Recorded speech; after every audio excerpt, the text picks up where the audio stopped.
I was gonna stop bothering you about the changes going on in the world and world issues? Come on now. Well, think again, because through my weeks of long research, I've discovered the facts about the changes in frequency and severity of heat-related health issues. But we're really talking about urban heat islands. We should all know by now that climate change is the long-term change in average weather patterns.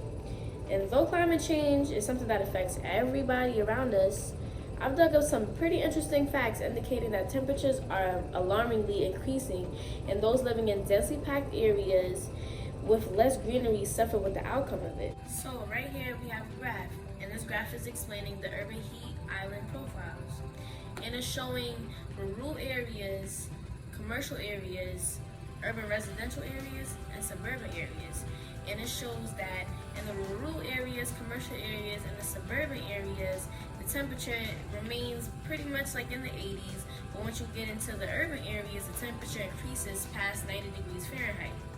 This is because the man-made objects like, roads, rooftops on buildings, and other things, they absorb the heat and then they emit the heat back out into the atmosphere, and that makes the temperature rise.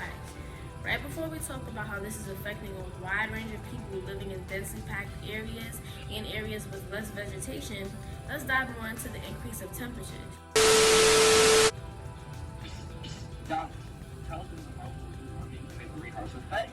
Okay, I got it. Seconds later. The major problem that's the dominant starter for climate change is global heat warming. So, you know what?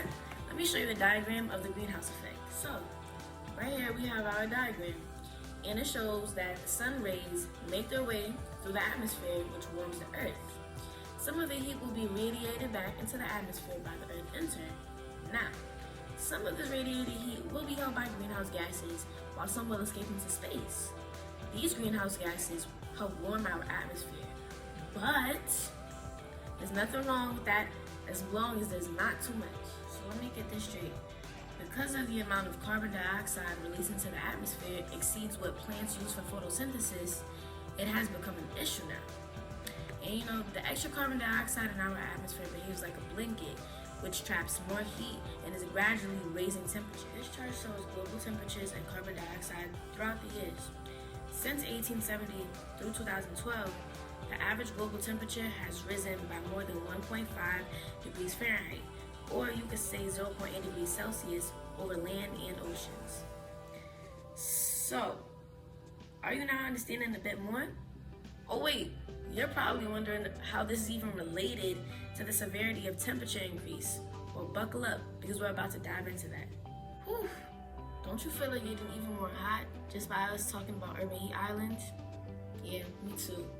But heat islands will become way more prevalent as urban population densities rise and natural land areas sink.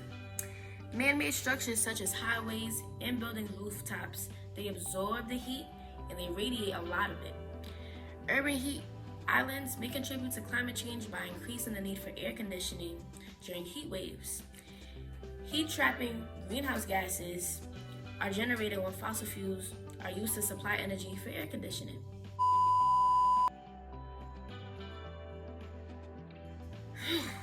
That was a lot of information, but are you ready for more? No, no, no!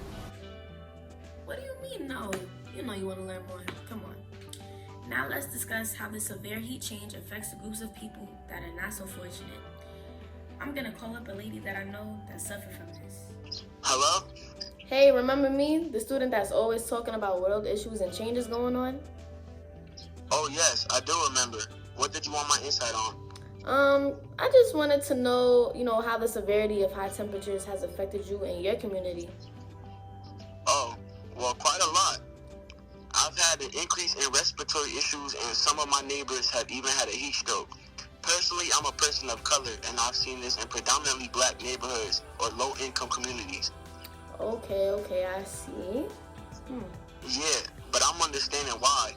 Just think about what we're around. There's so many buildings on the pavement around us. There's no greenery around.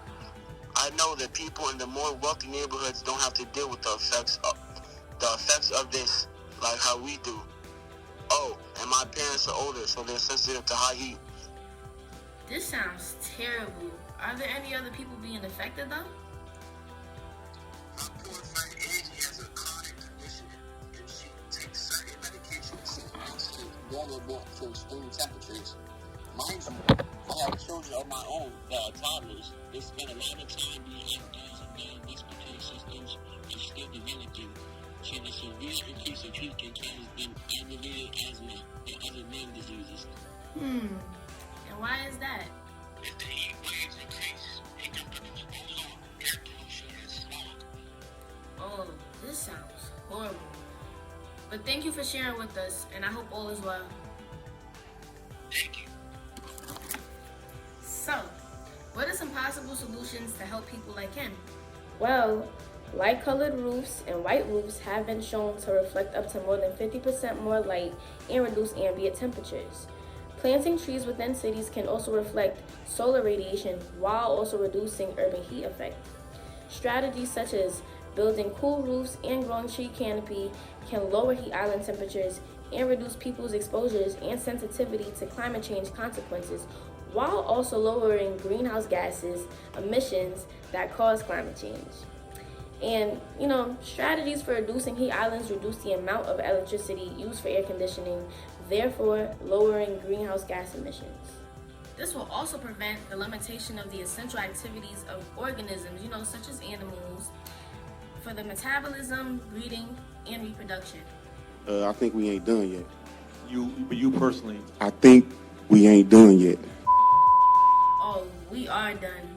But thank you for listening today about global warming, climate change, the effects of the urban heat island, and how we can better improve our community from it. Until next time in Dallas's office, have a great day.